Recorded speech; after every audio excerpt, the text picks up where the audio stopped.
Hello everyone, welcome to MM academy. 17 अगस्त 2022 Indian Express से देखेंगे कौन कौन से आर्टिकल जो है पब्लिश हुए हैं और न्यूज़पेपर एनालिसिस, मतलब कौन कौन सी न्यूज़ जो है हमारे एग्जाम पॉइंट ऑफ व्यू से इंपॉर्टेंट है, कौन सा देश जो इंपॉर्टेंट है वो सब हम देखने वाले हैं। आज के इंपॉर्टेंट टॉपिक्स होंगे Sri Lanka is under China's pressure. देखो, हाल ही में आपको पता होगा UN-5 श्रीलंका जो है पहुंचने वाला है। ठीक है, मेनली ये पहुंच गए अम्बनटोटा पोर्ट में और चाइना और श्रीलंका ने जो है यहाँ पे परमिशन दे दी, मतलब चाइना के इस जहाज को परमिशन दे दी गई है और ये काफ़ी प्रॉब्लमेटिक है इंडिया के लिए। अब देखो, इसके लिए इंडिया को क्या स्टेप लेने चाहिए वो यहाँ पे बताई गए। दूसरा टॉपिक है नया बेल लॉ की जो है बिल्कुल यहाँ पे ज़रूरत है। आप देखो, कई सारे लोग ऐसे हैं जो यहाँ पे जेल पे हैं और उन पे जो है अभी आरोप सिद्ध भी नहीं हुआ, तब भी जो है उनको बेल यहाँ पे नहीं मिल रही। तो इसी चीज़ पे यहाँ पे बात करी गई। इसके अलावा भारत में आने वाले समय में आपको मेजर पावर क्राइसिस जो है देखने को मिलेगा।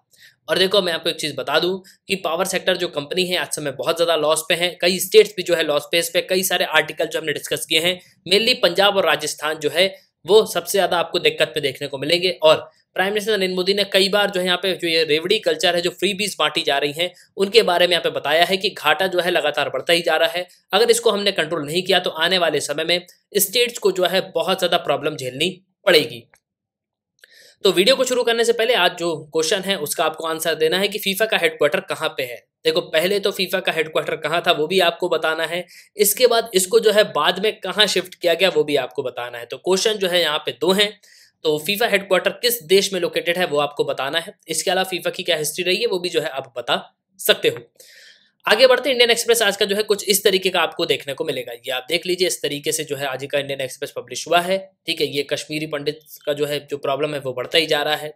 इसके अलावा अगर आप देखोगे तो शिप्स जो है लंकन पोर्ट पे हमको देखने को मिल रही है। और बेसिकली जो बीजिंग यहाँ पे ये कहता है चाइना की तरफ से शिपमेंट आई है, दिस इज लाइफ। ठीक है, तो देखेंगे हम कि ये बीजिंग का जो शिप है वो हमारे लिए कितना जो है यहाँ पे मुसीबत खड़ी कर सकता है। आगे बढ़ते हैं, गैबन इंडिया पार्टनरशिप के बारे में एक जो है आर्टिकल पब्लिश हुआ। देखिए, हाल ही में क्या हुआ, गैबन के प्रेसिडेंट जो है ये आप देख सकते हो, अली बोंगो ओंडिम्बा, ये जो है प्राइम मिनिस्टर नरेंद्र मोदी के साथ आपको जो है फोटो भी देखने को मिलेगी। ये गैबन के जो है प्रेसिडेंट हैं और ये जो है मेनली यहाँ पे आए हुए हैं। अब देखो, अगर आप अफ्रीकन कंट्रीज से देखोगे तो कंटिन्यूसली हमारा एंगेजमेंट जो है काफ़ी अच्छा देखने को मिल रहा है। इसके अलावा कल जो है आर्टिकल भी पब्लिश हुआ था, उस पर जो है मैंने आपको चीज़ बताई भी थी कि इंडिया को किस तरीके से अपने स्टेप लेने चाहिए। मतलब जो अफ्रीकन कंट्रीज हैं उनसे जो है हम अपने जो संबंध है, जो रिलेशंस हैं वो यहाँ पे एक मतलब इम्प्रूव कर सकते हैं। इसके अलावा पार्टनरशिप भी जो है हम दोनों देशों के बीच में जो है काफ़ी स्ट्रॉन्गर है। तो इसके बारे में यहाँ पे आर्टिकल पब्लिश हुआ। अब देखो, अगर आप देखते हो तो बायलैटरल टाइज गैबन और इंडिया के बीच में ये जो है शुरू यहाँ पे हुए हैं। और देखो, इंडिपेंडेंस के समय से ही हम अगर देखते हैं तो काफ़ी हद तक दोनों देशों के बीच में जो है काफ़ी अच्छा जो है रिलेशन देखने को मिलेगा। इसके अलावा जब नॉन अलाइनमेंट मूवमेंट का क्रिएशन हुआ तब भी अगर आप देखोगे तो काफ़ी अच्छे जो है हमारे जो रिलेशंस हैं वो हमको देखने को मिल रहे हैं। इसके अलावा अगर आप देखोगे तो आज के समय चाहे वो यूरोपियन कंट्रीज हों, इसके अलावा चाहे वो अफ्रीकन कंट्रीज हो, कंटिन्यूसली हम क्या कर रहे हैं, अपने रिलेशंस को जो है यहाँ पे एक्सपांड कर रहे हैं। अब आप यहाँ पे ये बोल सकते हो कि आखिरकार गैबन जो है इतना इंपॉर्टेंट क्यों है। देखो, गैबन की जब मैं आपको लोकेशन बताऊंगा ना तो ये अफ्रीकन कॉन्टिनेंट में लोकेटेड है और ये बिल्कुल समुद्र से लगा हुआ है। तो ऐसे देशों की जो है बहुत ज़्यादा ज़रूरत होती है, ऐसे देशों की बहुत ज़्यादा डिमांड होती है। आप देखो, आज समय इंडिया की क्यों इतनी डिमांड है, क्यों है, क्योंकि अगर हम देखेंगे तो हम जो है पेनिनसुला में आते हैं। आप देखो, हम तीनों तरफ से जो है पानी से घिरे हुए हैं, तो हमारी समुद्र से एक बहुत बड़ी बॉर्डर जो है लगती है। तो कई सारे देश जो है व्यापार का केंद्र एक तरीके से मानते हैं। ठीक है, तो व्यापार जो है इजीली यहाँ पे हो सकता है। इस वजह से इंडिया की प्रेजेंस भी जो है आपको काफी अच्छे देखने को मिलेगी। अब गैबन क्यों इंपॉर्टेंट है, गैबन अगर आप मैप में देखोगे तो आपको यहाँ पे देखने को मिलेगा। ये आप मैप में देख सकते हो, यह है गैबन। ठीक है, ये आप देख सकते हो, ये है गैबन। गैबन की कैपिटल है लिब्रेविले। ये आप देख सकते हो ना, ये लिब्रेविले जो है ये गैबन की कैपिटल है।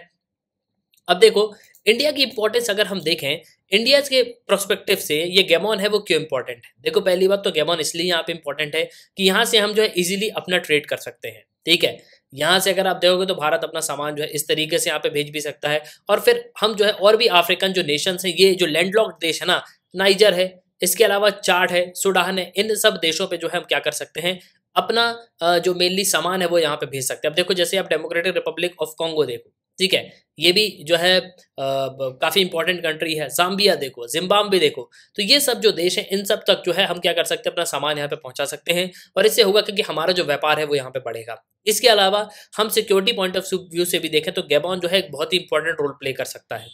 ठीक है, तो कल को अगर आप देखोगे तो इंडिया और गैबन के रिलेशन जो है बिल्कुल यहाँ पे इंप्रूव हो रहे हैं। इसी पे जो है आर्टिकल पब्लिश हुआ है। और ये किस चीज से लगता है, तो यहाँ पे आप देख सकते हो साउथ अटलांटिक ओशन जो है आपको यहाँ पे देखने को मिलेगा। अब गैबोन कौन कौन से देश से अपनी बॉर्डर शेयर करता है, तो यहाँ पे थोड़ा जूम इन करके देख लो। पहला तो यहाँ पे रिपब्लिक ऑफ कॉन्गो है, ऊपर आपको इक्वेटोरियल ग्विनिया जो है देखने को मिलेगा। इसके अलावा एक देश और है यहाँ पे, यह है कैमरून। तो कैमरून से भी जो है गैबोन अपनी बॉर्डर शेयर करता है। आगे बढ़ते हैं, तो यहाँ पे एडिटोरियल पेज पे आपको कई सारे आर्टिकल्स देखने को मिलेंगे। तो यहाँ पे सबसे इंपॉर्टेंट आर्टिकल है प्रिज्यूम्ड गिल्टी। तो यहाँ पे बेल के बारे में जो यहाँ पे बात कर रही जा रही है ना, बेल लॉ नया, किस तरीके से जो जमानत है वो यहाँ पे देनी चाहिए। अब जमानत इंपॉर्टेंट क्यों है, देखो सिंपली यहाँ पे ये होता है कि भारत में एक प्रथा जो है आपको देखने को मिलेगी। भारत की प्रथा यहाँ पे ये है, या जुडिशियल सिस्टम में आप देखोगे तो एक प्रथा आपको देखने को मिलेगी, और इसी आइडियोलॉजी पे जो कोर्ट है वो यहाँ पे काम करता है कि भले ही कोई क्रिमिनल यहाँ पे छूट जाए, लेकिन जो क्रिमिनल नहीं है, मतलब जो मतलब आरोपी नहीं है, उसको किसी भी तरीके से जो है यहाँ पे सजा नहीं होनी चाहिए। तो इसी पे जो है पूरा कोर्ट यहाँ पे वर्क करता है और इसी आइडियोलॉजी पे जो है काम यहाँ पे चलता है। ठीक है, तो इस आर्टिकल में बेल लॉ के बारे में बताया गया। इसके अलावा इन चॉपी वाटर्स, ये भी काफी इंपॉर्टेंट आर्टिकल है, इसको भी जो है हम देखेंगे। तो आगे बढ़ने से पहले अगर आप किसी भी एग्जाम की प्रिपरेशन कर रहे हो तो आप हमारे स्मार्ट कोर्सेज को कर सकते हो। आपको सिंपली करना क्या होगा, आपको डाउनलोड करना है, फिर आपको साइन अप करना है। आप 2 वीडियो सेलेक्ट कर देख सकते हो, डेमो लेक्चर होंगे, फिर आपको प्रोफाइल में जाना है, प्लान को परचेस करना है, कोर्सेज को एंजॉय करना है। एक ही सब्सक्रिप्शन में आप सभी कोर्स अवेल कर पाओगे और आप यहाँ पे पीडीएफ भी डाउनलोड कर सकते हो। इसके अलावा द mmacademy.in ये हमारी वेबसाइट है, आप वेबसाइट पे भी लॉग इन कर सकते हो। सबसे पहले तो इन चॉपी वाटर्स ये वाला जो है आर्टिकल देखते हैं, ये काफी इंपॉर्टेंट भी है। अब देखो चाइना का जो वेसल है वो हम्पनटोटा पोर्ट पे जो है आ रहा है और आ चुका है, और ये हमारे लिए काफी डिसअपॉइंटिंग है। क्यों है, क्योंकि देखो इसने दिल्ली की जो है बहुत ज्यादा टेंशन यहाँ पे बढ़ा दी है। इसके साथ साथ जो हमारे आसपास के देश हैं वो भी जो है यहाँ पे घबरा रहे हैं। अब देखो श्रीलंका का सरकार का जो ये डिसीजन है कि युएंग वेंग 5 जो कि एक वेसल है चाइना का, वो जो है सर्विलेंस के लिए यहाँ पे आ रहा है। और देखो कहीं ना कहीं हम ये चीज ही मान के चले कि वो सर्विलेंस के लिए आ रहा है। क्यों, क्योंकि इसकी कैपेबिलिटी जो है बहुत ज्यादा है और ये सर्विलेंस जो है बिल्कुल यहाँ पे कर सकता है। और ये जो हम्पनटोटा पोर्ट पे आ रहा है, इससे भारत पे जो है काफी गलत असर जो है यहाँ पे पड़ सकता है। लेकिन अगर आप देखोगे तो चाइना का जो वेसल है इसमें इतनी अच्छी अच्छी कैपेबिलिटीज हैं कि ये क्या कर सकता है, इंडियन वाटर्स में आने से पहले ही, जैसे ये इंडिया वाटर्स के पहले मतलब इंडियन वाटर में ये एंटर करेगा, तो ये क्या कर सकता है, काफी सारी जो इन्फॉर्मेशन है वो यहाँ पे गैदर जो है कर सकता है। इसके अलावा ये क्लियर इंडिकेशन है भारत के लिए कि कोलंबो जो है कंटिन्यूसली इंडिया का जो सिक्योरिटी कंसर्न है वो यहाँ पे इग्नोर करता आ रहा है। लेकिन श्रीलंका जो है कहीं ना कहीं ट्राई कर रहा है कि भैया आज के समय हम जो है अपनी इकोनॉमी को यहाँ पे उबार पाए। और देखो युएंग वेंग 5 जो है एक रिसर्च वेसल है, और ये जिस तरीके से हम्पनटोटा पोर्ट में आ रहा है ना, इसके बाद इंडिया के कंसर्न जो है वो बहुत ज्यादा यहाँ पे बढ़ गए हैं। और देखो कहीं ना कहीं अगर हम चाहे भी तो श्रीलंका को नहीं रोक सकते। श्रीलंका में भारत चाहे भी तो इन्वेस्टमेंट करेगा, मतलब इन्वेस्टमेंट करे तो भाई बिलियंस डॉलर की जो है इन्वेस्टमेंट चाहिए, इतना फंड हमारे पास है नहीं। हम खुद जो है यहाँ पे क्राइसिस में है, हमारे देश में खुद जो है काफी सारी समस्याएं हैं। लेकिन अगर हम चाइना को देखते हैं तो चाइना फाइनेंशियल और स्ट्रेटेजिक जो मसल्स हैं वो चाइना की आपको बहुत स्ट्रांग देखने को मिलेगी। इसके अलावा कई सारे आर्टिकल्स में ये भी बताया गया कि चाइना के जो पॉकेट्स हैं वो बहुत बड़े हैं, चाइना के पास पैसा जो है बहुत ज्यादा है। अब देखो 12 से 13 ट्रिलियन डॉलर की इकोनॉमी बहुत होती है, ठीक है, भारत की सिर्फ 3 ट्रिलियन डॉलर की इकोनॉमी है, तो 10 ट्रिलियन डॉलर का गैप है। ये अपने आप में एक बहुत बड़ा अमाउंट होता है। ठीक है, अब श्रीलंका की अगर हम बात करें तो आज के समय श्रीलंका देखो एशिया भी यहाँ पे काफी हद तक कंसर्न फील करता है चाइना से। क्यों, क्योंकि चाइना जो है काफी सारी प्रॉब्लम जो है क्रिएट करता है। अब देखो अगर मान लो श्रीलंका यहाँ पे अलाउ नहीं करता चाइना को, तो चाइना यहाँ पे अपना जो फाइनेंस है वो यहाँ पे रोक सकता है। आज के समय श्रीलंका को सबसे ज्यादा पैसे, सबसे ज्यादा जरूरत क्या है, पैसों की यहाँ पे जरूरत है। अब 2 लोग यहाँ पे मदद कर सकते हैं, पहला तो यहाँ पे यह है कि IMF कर दे और दूसरा यह है कि चाइना कर दे। तो कहीं ना कहीं आज के समय हमको श्रीलंका में बहुत ही वर्स्ट इकोनॉमिक क्राइसिस देखने को मिल रहा है और श्रीलंका की जरूरत है कि चाइना जो है अपना इन्फ्लुएंस जो है श्रीलंका में यहाँ पे बढ़ाए और श्रीलंका पे जो है काफी ज्यादा पैसा यहाँ पे दे। इसके अलावा दूसरा ऑप्शन जो है कंट्री के पास यह है कि IMF से जो है यहाँ पे लोन ले लें, क्योंकि इनके पास जो है 2 ही ऑप्शन है। अब देखो कहीं ना कहीं IMF से तो इनको लोन मिलता हुआ नजर नहीं आ रहा है, इसलिए जो है चाइना यहाँ पे क्या कर रहा है, अपना इन्फ्लुएंस यहाँ पे बढ़ा रहा है और श्रीलंका भी काफी हद तक जो है चाइना को जो है यहाँ पे बेसिकली अलाउ कर रहा है कि हाँ भैया आप आ जाओ, और चाइना भी अपने मतलब के लिए जो है पूरी तरीके से श्रीलंका को जो है यहाँ पे यूज कर रहा है। अब देखो इससे जो है युएंग वेंग 5 जो है ना, ये पूरा जो एपिसोड चल रहा है, इससे अगर आप इंडिया को देखोगे तो काफी हद तक जो है सीरियस सेटबैक हमको देखने को मिल सकते हैं। ठीक है, अब देखो इंडिया की हम बात करें श्रीलंका की तरफ, तो इंडिया जो है एक काफी हद तक आप देखोगे तो 376.9 मिलियन डॉलर की जो इन्वेस्टमेंट है वो हम इनको दे चुके हैं, मतलब काफी ज्यादा पैसा जो है हम दे चुके हैं। लेकिन अभी भी अगर आप देखोगे तो इंडिया जो है कहीं भी श्रीलंका की मदद नहीं कर सकता, सिर्फ एक ही देश है जो मदद कर सकता है, वो है चाइना। और चाइना जो है बिल्कुल यहाँ पे पहले तो अभी श्रीलंका को टटोल रहा है कि भैया श्रीलंका जो है कितना हम श्रीलंका को नीचे गिरा सकते हैं और हम श्रीलंका को जो है कितना यहाँ पे यूज कर सकते हैं। जब बिल्कुल पीक पॉइंट आ जाएगा ना श्रीलंका में, तब जो है चाइना यहाँ पे थोड़ा बहुत पैसा दे देगा। और देखो, समुद्र से अगर थोड़ा बहुत पैसा निकल भी जाता है ना, तो चाइना को जो है कोई भी यहाँ पे फर्क नहीं पड़ने वाला। अगर ये समझ लो दे भी दे इनको कुछ बिलियन डॉलर, तो कोई जो है चाइना को यहाँ पे फर्क नहीं पड़ेगा। चाइना की इकोनॉमी बहुत बड़ी है। लेकिन अब जिस तरीके से चाइना जो है अपना इन्फ्लुएंस श्रीलंका में बढ़ाता जा रहा है, तो इसको रोकने के लिए हम क्या कर सकते हैं? देखो, सिंपली यहाँ पे हो ये सकता है कि दूसरे देशों के साथ जो है हम अपनी एंगेजमेंट यहाँ पे बढ़ा दें। कैसा बढ़ा दें? कि भैया जैसे अगर आप मान लो यूएसए है, जो बड़े देश है, उनसे जो है हम अपनी एंगेजमेंट यहाँ पे बढ़ा सकते हैं। इसके अलावा देखो, क्वाड कंट्रीज जो है एक सबसे बड़ा एग्जांपल है। क्वाड जो है बनाया इसलिए गया था कि चाइना को जो है यहाँ पे टैकल करा जाए। और देखो, आप शिंजो अबे की सोच को देखो, मतलब उनको पता था कि चाइना का जो प्रेजेंस है वो बिल्कुल जो है आने वाले समय में यहाँ पे बढ़ेगा और चाइना अपना इन्फ्लुएंस जो है धीरे धीरे हर एक देश में बढ़ाता जा रहा है। अब देखो, मान लो ये हम इंडिया की बात करें तो ऊपर चाइना है, यहाँ पे बीच में आपको देखने को मिलेगा तिब्बत। तिब्बत को जो है चाइना ने धर लिया। बाजू में आप देखोगे पाकिस्तान, पाकिस्तान को भी जो है किसने धर लिया? चाइना ने धर लिया। नीचे हम बात करें श्रीलंका, तो श्रीलंका जो है यहाँ पे मतलब श्रीलंका को जो है अब धरा जा रहा है। तो आप सिंपली यहाँ पे ये सोच के देखो कि कहीं ना कहीं चाइना जो है कुछ ना कुछ लॉन्ग टर्म में यहाँ पे सोच रहा है। ये तीनों चीज़ों को आप थोड़ा ये मिला के देखो तो आपको यहाँ पे समझ में आएगा कि हम तीन तरफ से जो है यहाँ पे घिरते जा रहे हैं। ठीक है, एक तरफ तो पाकिस्तान, एक तरफ तो तिब्बत और एक तरफ जो है श्रीलंका। अब देखो, ये वाला जो एरिया है ना, अगर ये ताइवान को कब्जा लेते हैं तो ये जो है चार तरफ से हमको जो है घेर लेंगे। ठीक है, तो इसीलिए जो है जो जापान के प्राइम मिनिस्टर रहे, जिनकी जो है यहाँ पे डेथ हो गई, शिंजो अबे, उन्होंने कितना अच्छा जो है उस समय यहाँ पे दिमाग लगाया था 2009 में कि इंडो पैसिफिक को जो है बिल्कुल यहाँ पे बचाना है। और इंडो पैसिफिक तो सिर्फ यहाँ पे नाम था, मेनली वो कंसर्न चाहते थे कि हम जो है चाइना को यहाँ पे चाइना को जो है यहाँ पे काउंटर करें, क्योंकि आने वाले समय में चाइना क्या करेगा, अपने जो इन्फ्लुएंस है, मतलब अपना इन्फ्लुएंस जो है इंडो पैसिफिक में, इसके अलावा कई सारे देशों में जो है यहाँ पे बढ़ाता जाएगा। तो आज समय यहाँ पे ये कहा जा रहा है कि भैया यूएंग वैंग जो 5 है, ये अब जो है श्रीलंका में यहाँ पे आ गया है और कहीं ना कहीं श्रीलंका और चाइना के बीच में एक नया चैप्टर जो है शुरू होता हुआ हमको नजर आ रहा है। इसको काउंटर करने के लिए हमको जो दूसरे देश हैं, जैसे कि यूएसए है, इसके अलावा जो और भी बड़े देश हैं, उनसे अपनी एंगेजमेंट जो है बिल्कुल यहाँ पे बढ़ाना चाहिए।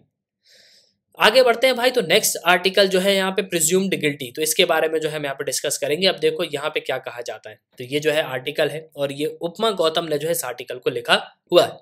देखो, यहाँ पे ये कहा जा रहा है कि भी इंडियन क्रिमिनल जस्टिस सिस्टम अगर हम देखेंगे तो यहाँ पे ये कहा जाता है कि पहले तो यहाँ पे हम क्या करते हैं कि प्रॉपर तरीके से जो है यहाँ पे पहले मतलब यहाँ पे सर्वेलेंस किया जाता है, मतलब जो है इन्वेस्टिगेशन यहाँ पे चलती है। अब देखो, भारत में सजा किस तरीके से होती है, पहले तो कोई भी अगर क्रिमिनल केस होता है तो उसको सबसे पहले जो है यहाँ पे पुलिस अरेस्ट करती है, फिर जो है जुडिशरी यहाँ पे काम करती है और फिर जो है जेल।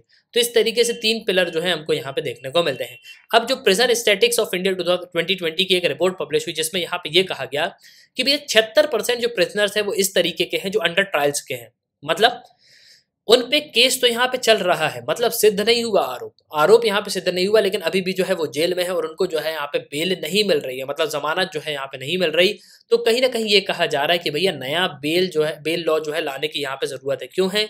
क्योंकि देखो, अगर इसी तरीके से यहाँ पे चलता रहा तो भैया यहाँ पे जेल पे बर्डन पड़ रहा है।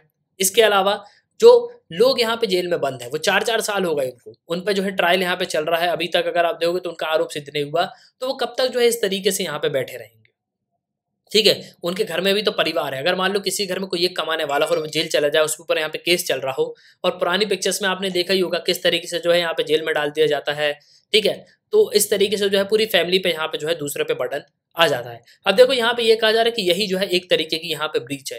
अब देखो, अगर हम बात करें तो बहुत ज्यादा परसेंटेज जो हमको अंडर ट्रायल्स के अंडर में देखने को मिलते हैं, तो चाहे वो प्रिजन में हो, इसके अलावा उनके ऊपर प्री ट्रायल जो है यहाँ पे करा जा रहा है, ये बिल्कुल जो है यहाँ पे अनफेयर है। उनको जो है यहाँ पे एप्लीकेशन भी दी जाती है, लेकिन बेल प्रोविजन भी है, लेकिन उसके बाद भी अगर आप देखोगे तो उनको बेल जो है यहाँ पे प्रोवाइड नहीं की जाती। अब देखो, कहीं ना कहीं इन्वेस्टिगेशन एजेंसी भी जो है यहाँ पे अननेसेसरी जो है अरेस्ट कर लेती है, और अरेस्ट कर लेती तो उनको जो है यहाँ पे जेल पे रखा जाता है। अब जेल पे रखा जाता है तो कई जो है यहाँ पे इन्वेस्टिगेशन होती रहती है। और अगर आप 21st सेंचुरी में देखोगे तो यहाँ पे ये बताया जाता है कि कई सारे अमेंडमेंट जो है हमको देखने को मिलते हैं। वहीं जो अरेस्ट और बेल से रिगार्ड मतलब जो है यहाँ पे डील करते हैं। अब देखो जो सेक्शन 41 है इनकॉर्पोरेशन, इसके अलावा जो 41A है कोड ऑफ क्रिमिनल प्रोसीजर मतलब सीआरपीसी के जो ये सेक्शंस हैं, इनमें जो है मॉडिफिकेशन यहाँ पे किए गए। ठीक है, कि हम यहाँ पे जो नंबर ऑफ अरेस्ट है उनको जो है यहाँ पे कम करें, और जिनको अगर 7 साल से कम की जो है यहाँ पे सजा हुई है उनको जो है बेल का यहाँ पे प्रोविजन दिया जाए, लेकिन जिनको यहाँ पे 7 साल से ज्यादा की सजा हो रही है उनको जो है हम क्या करेंगे, उनको जो है हम उनको जो है बेल यहाँ पे प्रोवाइड नहीं करेंगे। लेकिन उसके बाद भी अगर आप देखोगे तो जो कस्टोडियल वायलेंस है वो भी यहाँ पे बढ़ता जा रहा है। इसके अलावा जो लोअर कोर्ट्स हैं वो भी जो है यहाँ पे प्रॉपर तरीके से काम नहीं करते। अब अगर आप अमेंडमेंट्स देखोगे तो कहीं ना कहीं अमेंडमेंट्स की जो है लाए गए मतलब 41 41A, इसमें जो है इन्वेस्टिगेशन एजेंसी पे जो है यहाँ पे मतलब बात की गई कि भैया इन्वेस्टिगेशन एजेंसी को थोड़ा जो है चेंजेस यहाँ पे करने चाहिए, अरेस्ट जो है यहाँ पे तुरंत नहीं करना चाहिए। इसके अलावा जो भी अरेस्ट होता है उसको जो है डिस्ट्रिक्ट कोर्ट या हाई कोर्ट या सुप्रीम बेसिकली उसको जो है यहाँ पे डिस्ट्रिक्ट कोर्ट में आपको जो है पेश करना होगा। लेकिन फिर भी अगर आप दोगे तो कहीं ना कहीं कोर्ट भी जो है यहाँ पे ये डिसाइड नहीं कर पाता कि ये प्रॉपर तरीके से गिल्टी है या नहीं है, तो इस वजह से जो है इसको यहाँ पे जेल में ही रखा जाता है और उसको जो है यहाँ पे बेल जो है नहीं प्रोवाइड करी जाती। अब देखो यहाँ पे एक जजमेंट भी दिया गया, तो 2 वीक जुलाई का वहां पे Satyendra Kumar until versus CBI, तो इसमें जो है सुप्रीम कोर्ट ने यहाँ पे ये कहा कि भैया जब आपके पास 41 ये जो है आपके पास प्रेजेंट है तो आप इस पे यहाँ पे क्यों नहीं काम करते। अगर आप 2014 में देखोगे तो एक वर्डिक्ट और आई थी Arnesh Kumar versus state of Bihar, तो इसमें यहाँ पे स्टेट गवर्नमेंट को जो है डायरेक्ट किया गया कि भैया आपको जो है पुलिस ऑफिसर जिस तरीके से यहाँ पे मतलब पुलिस ऑफिसर्स को यहाँ पे इंस्ट्रक्ट किया गया कि भाई आप जो है यहाँ पे एक्यूज को ऐसा नहीं है कि आप बिल्कुल यहाँ पे अरेस्ट करो, नहीं, आप जो है उसको यहाँ पे अरेस्ट नहीं भी कर सकते क्योंकि पास आपके पास क्या है, आपके पास एक जो है यहाँ पे पावर भी दी गई है। ठीक है, इसके अलावा अगर आप देखोगे तो अगर ऑफेंस जो है पनिशेबल है तो उसको बिल्कुल जो है यहाँ पे जेल पे डालो, लेकिन अगर वो 7 साल से यहाँ पे कम है तो उसको जो है यहाँ पे क्या करो, बेल जो है यहाँ पे प्रोवाइड करो। लेकिन कोर्ट यहाँ पे जो है क्या कहता है, कोर्ट ने जो है सडनली यहाँ पे एक बार क्या किया कि अपना जो वर्डिक्ट है वो भी यहाँ पे चेंज कर दिया। मतलब सुप्रीम कोर्ट ने पहले तो यहाँ पे ये कहा कि हाँ भाई ठीक है सेक्शन 41 और 41A है कि आप जो है यहाँ पे बेल जो है बिल्कुल यहाँ पे दे सकते हो, बेल ओवर जेल, मतलब जेल की जगह ना देके आप जो है बेल यहाँ पे दे सकते हो।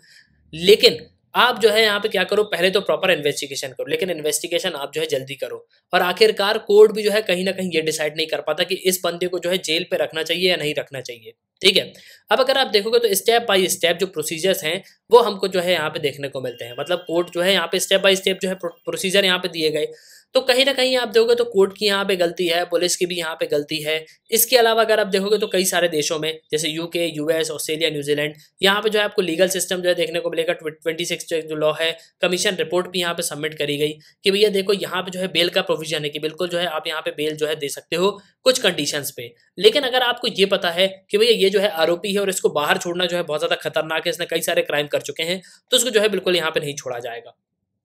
अब देखो सत्येंद्र कुमार वर्सेस अंटेल और सीबीआई, इसमें जो है यहाँ पे क्या किया, सुप्रीम कोर्ट ने जो है यहाँ पे क्या कर दिया, अपना जो वर्डिक्ट है वो यहाँ पे चेंज कर दिया। अब देखो सुप्रीम कोर्ट यहाँ पे ये कहने लगा कि भैया अगर पहले तो सुप्रीम कोर्ट यहाँ पे ये कहता था कि भैया 7 साल से कम है तो आप जो है यहाँ पे बेल प्रोवाइड कर दो, लेकिन उसके बाद Satyendra Kumar until versus CBI, ये सुप्रीम कोर्ट ने यहाँ पे क्या किया, इसी को जो है यहाँ पे रिवर्स कर दिया।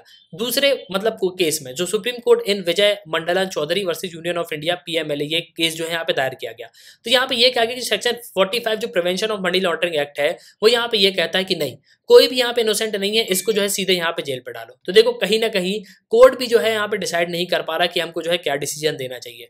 अब देखो जो इन्वेस्टिगेशन एजेंसीज हैं वो कहीं ना कहीं जो है आज समय आइसोलेट जो है फॉर्म करती हैं, मतलब आइसोलेट हो जाती हैं। इसके अलावा कोर्ट की वजह से जो है यहाँ पे आइसोलेट हो जाती हैं क्योंकि कोर्ट यहाँ पे प्रॉपर जो है वर्डिक्ट नहीं दे पाता। इसके अलावा अगर आप देखोगे तो बेल जो है प्रॉपर तरीके से यहाँ पे प्रोवाइड करनी चाहिए और बेल जो है बिल्कुल यहाँ पे जरूरी है। देखो एक रीजन तो यहाँ पे ये भी है कि इंडियन जेल में आपको जो है बहुत ज्यादा लोग यहाँ पे देखने को मिलेंगे जो अंडर ट्रायल्स हैं, मतलब जिनके पे जो है केस यहाँ पे चल रहा है, केस यहाँ पे सिद्ध नहीं हुआ लेकिन फिर भी जो है 4-4 5-5 साल हो गए हैं। तो भैया हम जो है इस चीज को यहाँ पे कब तक चलाएंगे, तो कहीं ना कहीं हमको चेंजेस लाने की यहाँ पे जरूरत है। ठीक है, तो यहाँ पे यही कहा जा रहा है कि भैया हमको जो है ये अरेस्ट का जो है यहाँ पे ये फॉर्मूला छोड़ के हमको जो है यहाँ पे क्या करना होगा, दूसरे पाथ को जो है पे फाइंड जो है करना चाहिए। मतलब ऐसा नहीं कि आरोपी है नहीं लेकिन फिर भी जो है उसको यहाँ पे 4-4 5-5 साल जेल में रखा जा रहा है, तो ऐसा कैसे चलेगा। अगर ऐसे ही चलता रहा तो जेल में जो कैदियों की संख्या है वो यहाँ पे बढ़ती जाएगी। और देखो कई बार ऐसे न्यूज आर्टिकल पब्लिश हुए जहाँ पे ये बताया गया कि जेल में ऐसे लोग बहुत सारे हैं जिनके पास यहाँ पे पैसे नहीं है बेल कराने के। ठीक है। तो कहीं ना कहीं आप देखो तो ये जो है एक बहुत बड़ी समस्या है। तो राइटर है वो यहाँ पे यही कह रहे हैं कि भैया आप जो है यहाँ पे चेंजेस लाओ, और चेंजेस किस चीज़ में लाओ कि भैया यहाँ पे बेल लॉ लेके आओ, नया बेल लॉ जो है यहाँ पे लेके लाओ, जिससे यहाँ पे क्या होगा, इसीलिए जो है यहाँ पे लोगों को बेल मिल पाएगी।